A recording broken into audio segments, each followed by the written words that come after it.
in around 5 minutes' time. Plans to make rigging energy markets a criminal offence are being outlined by the government today. It will mean that anyone found manipulating wholesale gas or electricity prices or using insider dealing could face a jail term of up to 2 years. Joining us now is the Energy Secretary, Ed Davey. Morning to you. Thanks very much for joining us. So just explain to us why you want to make this a criminal offence. Is there evidence that this could be happening? Well, to make sure competition works for consumers and businesses, to make sure they get the best deals on energy, we've got to stop people cheating in energy markets.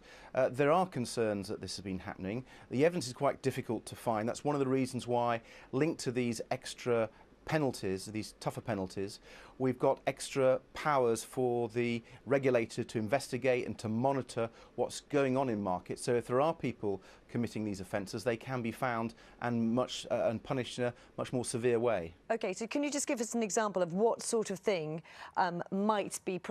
people could be prosecuted for?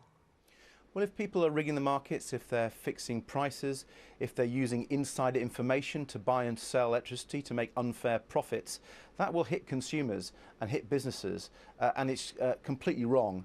So one of the reasons why we're taking these tougher measures, moving from just fines as sanctions to criminal penalties, is to make it clear that such manipulation of energy markets is unacceptable. I mean, the government's been doing a huge amount on competition since 2010.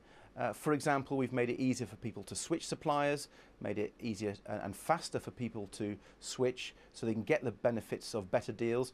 We've also enabled smaller energy companies to enter the market. We've almost trebled the number of independent suppliers who are now competing with the big energy companies. So if you're going to get the benefits of this extra competition now that is available to people so they can get better deals, we've got to make sure the markets are fair. And given that you want this to be a criminal offence now, does this reflect then a serious lack of trust in the energy companies?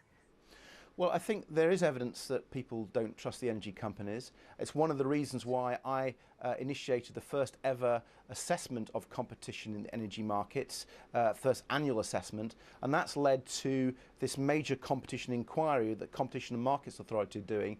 And one of the main reasons that Ofgem made that reference to the independent competition authorities is because of the lack of trust that people have in the energy companies. So by taking the sorts of measures we are doing today, that's part of our efforts to restore trust by getting better competition. And there are signs that it's working. We've now seen 2 million people switch from the big energy companies to the smaller independent suppliers. That's driving competition, and some people are managing to save hundreds of pounds on their bills by switching to these independent suppliers. So it is beginning to work, but we're not complacent, and that's why we're taking the measures we are today, and we're continuing to take measures. For example, a package of measures today to support these independent smaller suppliers.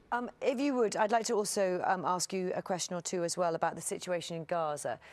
We know that Baroness Varsi has resigned, and she says it's specifically to do with that. She also says that she's spoken to another minister who is considering their resignation. What are people saying to you?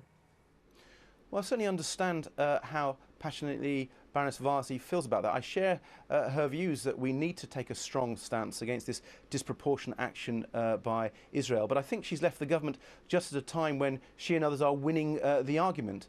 We saw a few weeks ago Nick Clegg say that the actions of the Israeli army looked like it was deliberately disproportionate. We've seen Vince Cable working on proposals to suspend arms export licenses. So I think we are seeing moves in the right direction. I went to Gaza last time this happened. In 2008-2009, Israel invaded Gaza. I went a few weeks after the army pulled out. I saw the sheer devastation, the impact on people's lives, the people who'd lost their homes, the whole villages destroyed. And it's a complete tragedy to see it happening again. And so I think that is incumbent on us to take a strong stand. Of course, it's wrong for Hamas to send these indiscriminate attacks of rockets on Israel. That's illegal too. Israel has a right to defend itself. But this disproportionate action that's seeing so many innocent civilians killed, I think is also wrong. OK, so let me just bring back to the question I asked you, which was about Baroness Varsi as well. So you were saying, what, that she was wrong to resign? I think she didn't need to, because we're winning the argument. The sorts of argument that she's been making, I think, are getting heard and have a lot more traction across the government. So I'm hoping that the ideas being put forward by Nick Clegg and Vince Cable, that we should suspend the arms export licences, will now be considered by ministers. Ed Davey, Energy and Climate Change Secretary, thanks for your time this morning on Breakfast. 18 minutes past 8. This is Breakfast from BBC News. These are the main stories this morning. There were fierce exchanges during the first live TV debate on Scotland.